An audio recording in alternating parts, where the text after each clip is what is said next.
Hi. Hi, Scott. How are Thanks you? for being with us. Good. It's a pleasure. So you are a specialist on movements, Yes. creating movements and getting the word out about movements. Yeah. So I'd like to know what actually gets a movement off the ground. Well, the best way to get a movement off the ground is to be passionate about something, which is not always easy because most of us are quite apathetic, or if we're younger, we tend to have our face stuck in our apps. So it's difficult enough to find that passion. But once you find it, it's really about how do you crystallize it so that others can feel it and get behind it. As someone coming from the brand world, the consumer ad world, how do you see the way that we're communicating about climate change, about land use? I mean, is it flat and uninspiring? And what are your thoughts on making it a bit more approachable for the general person? It is too boring and too complex. It's like, for example, if I said to you, we need to do something about AI. And if you knew anything about AI, you may have a point of view, but most people don't really know. Right. So if you're an expert about climate change, then you can have an opinion, but most people really don't know. In order to get people to be passionate about it, you need to appeal to an idea that's probably a bit higher in terms of center of gravity. That is what is important to people. Now, I know the environment is important and landscapes are important, but it's a little bit, I'd say, a secondary level. Once you get people into your movement, then you can talk about a passion for landscapes. So the first order should be something like an idea that appeals to a group of people that is super passionate. So for example, typically when I build movements, I look to culture, I look to the real world, what people are really fundamentally, what's going on in their lives. And I look, for example, I have a son his name is Jacoby, he's 15.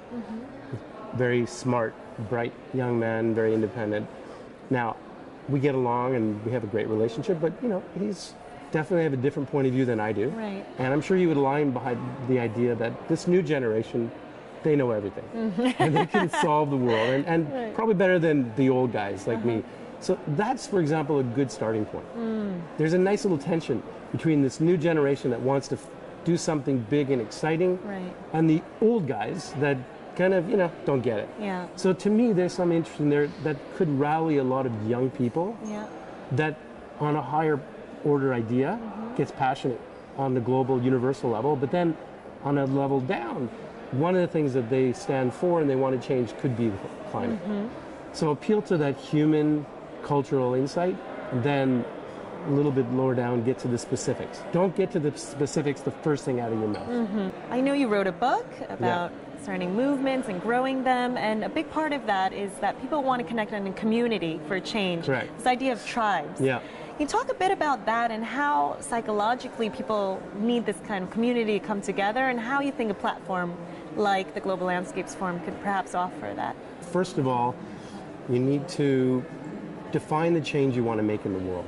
What is it you want to do on a higher order level? Then you need to create a space for that idea to form, and that would be a community. And then in that community, you want to win their hearts. You want to get them passionate about it. And then, so that's where you would actually have a space of community. It could be virtual, could be physical, like a manifestation, like this massive forum you have here today where you've got thousands of people.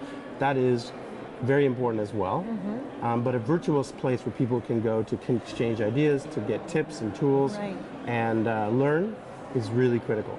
And Scott, last question for you is, how did someone like you get interested to participate and add to the Global Landscapes Forum, which is not your typical industry? What appealed to you? What sparked you about this? I guess a couple of things. Number one, I do believe that it needs a whole new language, a whole new strategy to succeed. And more importantly, it needs to unite all the different interest groups, all the different environmental organizations that have their own agendas, their own leaders, their own manifestos. Really has to kind of reach a higher order idea if there's going to be a true impact. And I'd love to play a role in that. But then from a pure psychological perspective, I have 4 sisters and they always told me what to do.